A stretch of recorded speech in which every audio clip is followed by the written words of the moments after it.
자, 그러면 말씀처럼 오늘의 일본의 경제 2차 보복이 우리에게 얼마나 영향을 미칠 거냐, 이 부분을 지금부터 살펴보도록 하겠습니다. 아까 제가 잠시 오프닝에서도 언급했었지만 이제 일본과의 무역길이 KTX에서 무궁화호로 바뀐 거라 이렇게 간단히 설명하는 경제 전문가도 있습니다. 우리나라 대기업이 당장 타격을 입을 수도 있습니다. 관련 목소리 들어보시죠. 일본의 조치로 인해 우리 경제는 엄중한 상황에서 어려움이 더해졌습니다.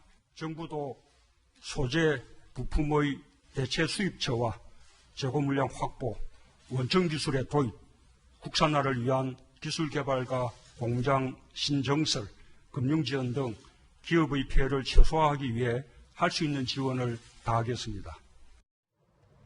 자, 오늘 경제 지표부터 먼저 살펴보겠습니다. 코스피는 7달 만에 2,000선이 붕괴됐습니다. 뭐 여러 미중 무역 전쟁의 여파도 있겠지만 일단 그렇고요. 그런데 오히려 일본 주가가 더 내렸어요. 이 의미는 뭡니까, 구장처? 그렇습니다. 그러니까 이제 우리나라가 어떻게 보면 이제 좀 그 처지가 궁색해질 것이다라는 것이 일반적인 관측이지만 실질적으로 이것이 여파가 미치는 것은 이 일본도 클 수 있다라는 어떤 게 그 투자가들의 그 심리적인 인식이 이 니케이 지수의 하락에 좀 반영됐다 이렇게 볼 수 있을 것 같습니다. 그러니까 직격탄은 한국에 맞겠지만 그 직격탄에 따른 유탄이 오히려 일본에게 더 큰 그 부메랑이 돼서 돌아갈 수 있다. 오늘의 어떤 주가 지수가 보여주는 지표가 그런 의미가 아닌가 하는 생각이. 그러니까 확실한 건 우리 못지않게 일본도 충격이 컸다. 뭐 이 정도 정리하면 될 텐데, 이현정 의원님. 네. 근데 조금 전에 저희가 뭐 다른 속보도 들어왔습니다만 홍남기 경제부총리가 일본이 우리를 백색 국가 제외한 것처럼 우리도 일본을 백색 국가 제외하겠다 이렇게 얘기했거든요. 그럼 네. 일본도 우리와 똑같이 그렇게 수출길이 어려워지는 겁니까? 어떤 면에서 보면 물론 뭐 우리도 이제 백색국가에 제외한다고 그랬지만 파급되는 영향력이나 이런 면은 큰 차이가 있을 겁니다. 왜냐하면 지금 아시아권 같은 경우는 분업 체제가 형성돼 있거든요. 즉 일본 같은 경우는 소재나 부품이나 이런 걸 생산했고 그다음에 우리가 그걸 받아서 중간재를 생산합니다. 그리고 중국에서 완제품을 생산해서 세계 시장에 이제 푸는 거거든요. 이제 그런 분업 체제가 오랫동안 정착돼 있었어요. 자, 그런 의미에서 본다라면 지금 우리 같은 경우는 일본의 소재 부품이 없으면 사실상 중간재를 만들 수가 없는 위치예요. 왜냐하면 너무나 그동안 일본에 대한 의존도가 높았고 비교 우위가 일본이 충분히 있었기 때문에 일부 상품의 경우에는 거의 뭐 90% 이상 넘는 그런 것도 있거든요. 자, 그렇다고 한다면 일본이 백색화 제어한 것과 우리가 일본을 백색화 제어한 것의 영향력은 엄청나게 차이가 있을 겁니다. 그러니까 그런 측면이 있는 것이 또 우리도 마찬가지로 당장 이렇게 되면 우리 산업 전반에 걸쳐서 성장률이 엄청나게 떨어질 수가 있어요. 지금 오늘 각 정권사들이 내년 올해 성장률을 보니까 거의 1% 가까이가 떨어집니다. 즉 내년 성장률이 스탠다드 차트스 같은 경우는 1% 정도로 떨어질 것이라는 전망들을 하고 있어요. 더군다나 이번에 우리가 그 백색고가 지정된 게 1185개 품목인데요. 이 품목들이 보면 주로 우리 미래 산업, 즉 우리가 앞으로 먹고 살 먹거리와 관련된 것들이 거의 대부분입니다. 그렇기 때문에 사실상 우리나라 같은 경우는 앞으로 미래에 먹을 거 있는 수소경제라든지 이런 부분에서 상당한 타격이 있을 것으로 예상이 됩니다. 그러니까 지금 자막처럼 홍남기 경제부총리가 눈에는 눈, 이에는 이로 우리도 백색 국가를 제외하는 게 우리보다는 일본이 타격이 적을 것이다. 정철식 평론가님. 그런데 네. 화면 같이 보시면 아까 우리가 제목처럼 일본의 목표는 미래 먹거리라고 얘기했는데 배터리, 수소전기차, 스마트폰 앞으로 이제 이런 게 옥죄어 올 거잖아요. 네. 제일 가장 치명타가 큰 게 어떤 걸까요? 일단은 뭐 1100가지 중에서 홍남기 부총리도 얘기했지만 한 159가지 품목이 굉장히 좀 크리티컬한 문제가 좀 있는 품목들 아니겠습니까? 그중에서 아마 8월 28일 지났을 때 처음으로 공격할 게 뭘까? 역시 아마 배터리 부분 중에서 알루미늄 파우처라고 하는 그러니까 우리가 이제 2차 전기차에 그렇죠. 배터리에 들어갈 때 그 배터리를 이제 감싸야 되는 거거든요. 그 파우치 필름, 비닐막 같은 경우에서는 현재 일본에 전량 수입을 하고 있고 아마 단기적으로 수입처 다변화라든가 이걸 찾기가 어렵거든요. 게다가 이 포인트가 결국 전기차 아니겠습니까? 그래서 아마도 저 알루미늄 파우치 필름이 가장 먼저 좀 공격이 들어올 품목이 아닌가 이렇게 보고 있고 수소차 관련해서도 지금 현대차가 굉장히 좀 앞서가고 있는데 수소차에 들어가는 이제 탄소 섬유 같은 부분도 역시 굉장히 핵심 부품인데 이 역시도 일본에 전량 수입하고 있어서 자동차 쪽으로 즉 1차 세 가지 품목의 반도체를 먼저 공격했다면 아마 2차에는 자동차 그중에서도 차세대 자동차라고 할 수 있는 전기차와 수소차 쪽을 먼저 짚고 들어오지 않을까 이렇게 조심스럽게 예측해 봅니다. 말씀처럼 각 기업들 이제는 대책에 총력을 기울일 수밖에 없습니다. 지난달 발빠르게 일본행을 택했던 삼성전자의 이재용 부회장 행보 역시 마찬가지였습니다. 예상보다 오래 계셨는데 성과가 좀 있었나요? 일본 그 소재 부품 회사들과도 좀 만남을 가지셨나요?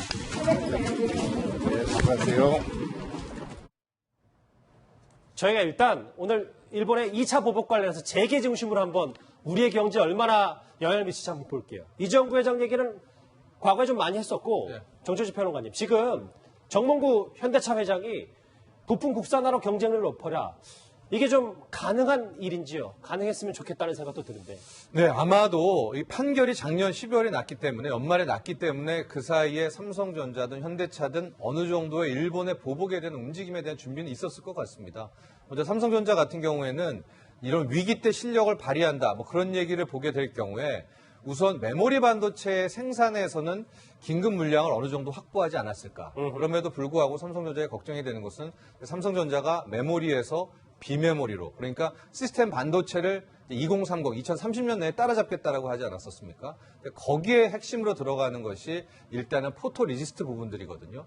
이 시스템 반도체 산업 분야에서는 약간 삼성전자도 조금은 곤혹스럽지 않을까 이렇게 보고 있고요. 그러면 이재용 부회장이 당시 언급했던 3개월치 물량을 확보해라. 3개월은 버틸 수 있는 거예요? 네, 그것은 일단은 뭐 디램이라든가 낸드라든가 메모리 쪽에서는 어느 정도의 물량 확보라든가 뭐 다변화에 대한 전략이 있는 것으로 좀 보이지만 이제 시스템 반도체 쪽에서는 어찌됐건에 좀 고민은 빠져 있을 것이다 이렇게 보여지고 있고요. 현대차 같은 경우에는 지금 잠깐 화면에도 나왔지만은 정몽구 회장이 모든 부품들을 다 국산화하라는 얘기를 해서 뭐 실제 현대제철과 연관해가지고 자동차 같은 경우에는 기존의 강판, 이 냉연 강판, 열연 강판이 굉장히 중요하거든요. 그런 것들도 이뤄냈지만 이제 다음 세대로 가는 전기차, 수소차 부분에서는 앞서서 잠깐 언급했지만 이젠 탄소 소모라든가 특히 전기차, 수소차, 전기차에서 이제 배터리가 생명이거든요. 이런 부분에 있어서는 현대차가 다 할 수가 없어요. 결과적으로 큰 틀에서 뭐 글로벌 협업도 필요한 부분이기 때문에 일단은 일시적으로 미래차 부분에 있어서는 현대차도 좀 곤혹스러운 상황에 빠질 수밖에 없다 이렇게 보입니다. 그러니까 그 부분을 좀 더 저희가 짚어보려고요. 문제는 장기전 앞으로일 겁니다. 이렇게 3세 경영에 접어든 삼성전자와 현대차 그룹이 흔들릴 가능성도 있다는 건데요. 특히 현대자동차는 친환경 자동차 사업을 핵심 사업으로 키우고 있습니다. 문재인 대통령 또한 그간 이 수소차 사업에 힘을 실어 왔었습니다.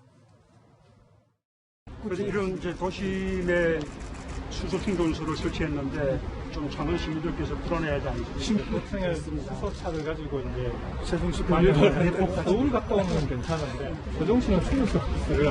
한 번에 갔다 와야 되는데 간단간다 하니까 빨리 좀 지금이야 부품 3개월치 확보해서 삼성전자 버티든 그리고 국산화 부품을 해서 버티든 현대차 마찬가지인데 그런데 정철지 평론가님 2025년까지 현대차가 수소전기차를 독자 기술로 개발한다는 이 포부가 2019년 6년 전에 이렇게 초반부터 어그러지면 이거 우리 경제에 참 심각한 문제 아닙니까? 그래서 앞서도 제가 이제 조심스럽긴 하지만 8월 28일 이후에 어떤 걸로 먼저 일본이 뭐 공격을 할까 해서 자동차 얘기를 한 것이 저 오른쪽에 있는 수소차 같은 경우에서는 문재인 정부, 특히 문재인 대통령도 굉장히 강력하게 어떤 정부의 후원이나 이런 것들을 말한 그러니까 앞으로 차세대 먹거리의 핵심으로 정했던 분야거든요. 근데 지금 앞서 보셨지만 그런 수소차라든가 나아가서 전기차의 핵심 부분, 뭐 탄소 섬유, 리차, 알루미늄 배터리 파우처 같은 부분들을 먼저 걸고 온다면 지금 당장 2025에 우리가 이뤄낼 부분에 있어서 첫 발목을 잡는 그런 차원 되는 거 아니겠습니까? 예. 그래서 우리가 조심스러운 좀 측면이 있고 특히 이제 반도체 같은 부분도 일단 세 개를 공격하고 나왔지만 그 면면을 좀 보면 우리가 메모리에서 비메모리로 즉 메모리 비메모리를 다 아우르겠다라는 삼성전자의 2030 프로젝트의 그 핵심을 노리고 있는 것 같거든요. 그러니까 즉 우리가 메모리에서 끝나는 것이 아니라 시스템 반도체도 만들고 이제는 뭐 팹도 만들고 아예 더 크게 나가겠다는 것을 그 순간에 발목을 잡는 것이기 때문에 아마도 삼성전자 입장에서도 그 차세대 먹거리 부분에 있어서는 좀 걱정이 되는 부분이 있죠. 예. 그런데 이제 이 뭐 우려가 되고 걱정이 되는 것은 뭐 분명한 사실인데 그런데 너무 우리가 이것에 대해서 큰 걱정만 할 필요는 저는 없다고 봅니다. 왜냐하면 지금까지는 아까 말씀하신 대로 KTX로 물건을 빨리빨리 공수해서 저렴하게 만들 수 있었지만 우리를 제외한 미국을 통한 우회 수입할 수 있는 가능성도 있고 그러니까 일본이 한국의 어떤 경제를 말살하기 위해서 그 하는 것이 아니라 지금 경제 제재, 수출 규제를 좀 해서 그 원하는 것, 원치 않는 것을 그 좀 조정하겠다라는 것이기 때문에 다른 우회 루트가 얼마든지 있을 수 있습니다. 그러니까 살 길을 찾을 수 그렇죠. 있다. 이 대비책, 그러니까 지금까지는 저렴하게 신속하게 만들 수 있었던 것을 조금 비싸게 또는 수수료를 줘가면서 수입해야 되는 문제가 있지만 좀 약간 의연하게 대처할 필요도 있다고 봅니다. 그러니까 우리의 미래 먹거리를 그 일본이 그 목줄을 쥐고 있지만 이걸 어떻게 헤쳐나갈 거냐 이거에 대한 이 지혜를 모을 수 있는 좀 시간도 있다고 봅니다. 이게 그러니까 우리도 좀 머리를 맞대보는 거잖아요. 일본의 목표는 미래 먹거리. 그런데 정철 평론가님 저랑 화면 같이 보실게요. 저. 이런 일이 벌어지면 안 되죠. 그런데 우리도 만반의 준비를 해야 되지 않겠습니까? 네. 자, 반도체 오늘 2차 경제보복으로 아마 미래 먹거리 수소차 부분이 될 수도 있고 네.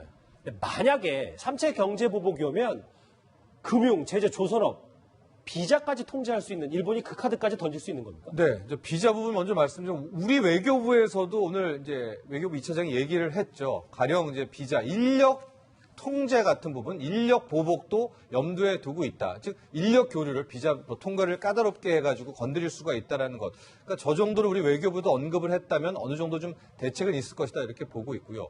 금융 제재 같은 경우에는 1997년 외환 위기와는 약간 상황은 조금 다릅니다. 97년 IMF 외환위기 때는 우리가 워낙 단기 외채 비중이 높았고 뭐 1년짜리 만기 연장 안 해주면 그대로 당할 수밖에 없었는데 지금 일본의 뭐 금융제조 17조 원에 달하는 뭐 대부업체라든가 이런 것들은 실은 일본 입장에서는 꽤 많이 좀 짭짤하게 수익을 올리고 있거든요. 그러니까 그런 것들을 스스로 포기하면서까지 3차까지는. 예, 그렇게 하는 부분들이 있어서 그 3차 대목에 있어서는 뭐 조선업에 있어서 우리 현대중공업이나 대우조선해양의 반대 요 정도까지 일단 예상해 볼 수가 있겠다. 알겠습니다. 오히려 지금 2차 부분이 굉장히 더 큰 파장이 될 수 2차가, 있다고 예. 볼 수 있겠습니다. 근데 문제는 이제 기업의 신용도가 떨어진다는 것이죠. 이렇게 되면 이제 기업이 돈을 융통할 수 있는 그 신용도가 낮아지면 이자 부담이 굉장히 커질 수밖에 없거든요. 지금 당장 큰 문제가 뭐냐면 대우해양조선과 이제 현대중공업의 합병이 있지 않습니까? 그걸 예를 들어서 일본이 거부할 경우에 사실 이게 어려워질 수가 있습니다. 그러면 일본을 시장 안에 포기해야 되는 그런 상황이 될 수가 있거든요. 그런 측면을 본다면 지금 2차도 문제지만 저는 3차도 이게 만약 시행될 경우 우리가 아시겠지만 IMF 이전에 일본이 사실은 그 독도 발언 버르장머리 그 김영삼 전 대통령의 버르장머리 발언 때문에 사실 IMF에 상당히 이 부분이 좀 기여를 한 부분이 있거든요. 그렇다면 지금도 어떤 금융 쪽을 온다라고 한다면 이것도 상당히 큰 파고가 될 수가 있습니다. 자, 일본의 목표는 우리의 미래 먹거리였다라는 얘기, 우리 경제에 미칠 영향을 좀 파악해봤습니다. 자, 그런데 이렇게 되면 일반 시민들의 일본 제품 불매운동 더더욱 거세질 것으로 보입니다. 오늘 그 상징과도 같은 일이 서울 강남 한복판에서 일어났습니다. 이 강남구가 강남 한복판에 걸려있던 이 만국기 가운데 일장기를 이렇게 뗐습니다. 구자욱차장. 네. 사실 그 전부터 강남구 구민들에게 민원이 이 일장기 떼달라는 민원이 있었다는 그렇습니다. 왜냐하면 이제 만국기를 걸다 보니까 이제 여러 나라의 국기를 걸다 보니까 이제 일본의 국기도 걸었는데 아니 우리나라의 어떤 미래 먹거리에 이 수출 규제를 하는 일장기를 이 강남 한복판에 버젓이 걸어 놔야 되느냐 이거에 대한 이제 이 국민의 분노가 있었고 이걸 떼라는 요구가 있었는데 이것을 이 강남구청이 받아들여서 이렇게 뗀 것으로 보입니다. 근데 정철신 변호사님, 네. 지금 뭐 일본의 불매운동의 상징가드 같은 유니클로가 폐점했다는 소식도 제가 오전에 네. 기사로 접했어요. 근데 이번에는 유니클로 말고 신발 매장인 ABC마트가 지금 타깃이 됐습니다. 네, 그렇습니다. ABC마트, 또 유니클로, 뭐 명칭을 말해서 그렇지만은 뭐 데스상트, 뭐 이런 어떤 큰 틀에서의 브랜드들을 SNS를 통해서 좀 공유를 하고 있는 그런 상황이거든요. 그렇기 때문에 지금 유니클로의 매출 같은 경우에 한 30%가 급감했다라고 하고 아마도 이제 빠르게 이제 일본과 연관 있는 국내의 매점들 같은 것들이 돌게 되면서 방금 얘기하신 이제 ABC 마트라든가 이런 쪽으로 불매 운동이 확산되고 있는 그런 모양새인데요. 예. 지금 일본 여행 안 가고 이제 이런 운동 이제 한 달 조금 넘게 계속해서 커지고 있는데 우리 국민들이 하는 저 일본 불매 운동으로 정말 일본 경제가 타격을 주고 나아가서 일본이 공포감을 느끼게 하려고 한다면 예. 올 연말 내년 뭐 1, 2월까지는 이제 이런 파장을 쭉 이어 나가야지만 그게 통계로도 잡히고 그 다음에 이제 일본이 여기서 이런 생각이 들게 될 겁니다. 그래서 지금 같은 모양새도 과거와는 다르게 뭐 한번 훅 불꽃이 타올랐다가 꺼지는 모양새는 아닙니다. 그러니까 지금 더 중요한 것은 얼마나 이것이 끊임없는 좀 지속성에 굉장히 이번에 이 포인트가 달려있다. 근데 짧게만 하나 마무리 질게요. 왜냐하면 이게 WTO 제소 같은 데 갔을 때 만약에 진짜 일반 시민들이 자발적으로 불매운동을 하면 상관없는데 만약에 정부가 약간의 독려하는 듯한 발언을 했을 경우 이게 국제사회에 이 중재 노력을 번졌을 때 그것 좀 우려가 될 수도 있다면서요? 그렇죠. 명분 싸움에서 질 우려가 있습니다. 그런데 현재까지 모양새를 보면 정부가 그나마 잘하는 게 민간 차원에서 불매운동에 대해서는 전혀 언급하지 않고 있거든요. 그러니까 지금 이런 차원을 정부는 그러니까 완전한 비공식적 차원의 불매운동이라는 것을 좀 명확하게 선을 긋고 이것은 그야말로 국민들의 자발적인 움직임으로 단기에 끝나지 않고 중장기적으로 가는 그 정도의 움직임이면 좋을 것 같습니다. 알겠습니다. 강남 한복판에서 사라진 일장기 얘기까지 일본의 오늘 2차 경제 보복 관련된 얘기 장시간 동안 하나하나 짚어봤습니다.